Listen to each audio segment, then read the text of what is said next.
Hola. Mi TikTok, que lo dejaré en la descripción, estoy haciendo un calendario de cuenta atrás para tener a Kira, mi perrita. Que cada día... vale.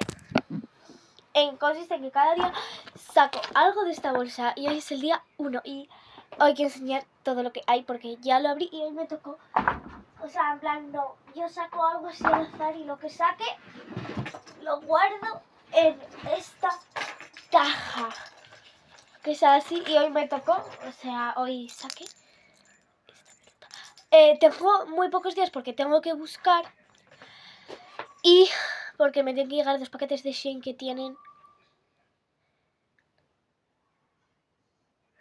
5 cosas, es decir, como si que fueran 5 días, pero que me llegará en 2 días diferentes porque son 2 paquetes. Bueno, vamos a sacar todo. Para empezar tengo esto como para que lo muerda o para que esté aquí, porque cuando me llegue tendrá casi 2 meses, menos. Bueno, sigamos. Tengo también este peine, que es el mítico para peinar. Porque va a tener pelo. Muchísimo, pero le va a crecer el pelo. Y es el mítico que lo peinas y adiós.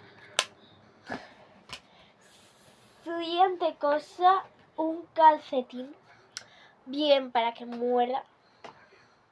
Porque, por ejemplo, la perra que tiene mis primos muerde todo, los calcetines, todo.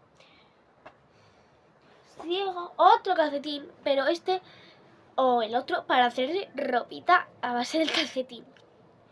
Luego, una goma de pelo, porque le encanta morder las gomas de pelo.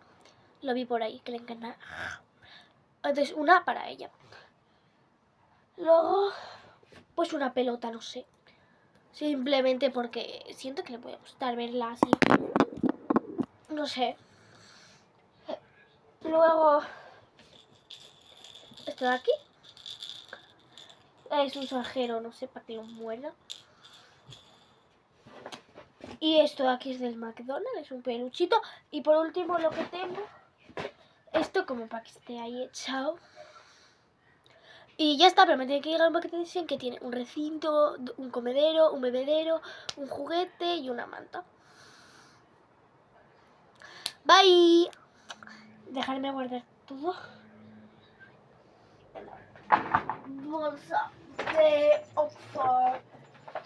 Y hoy haré un capítulo de cambiándome los pendientes ahora mismo. Estáos atentos. Adiós.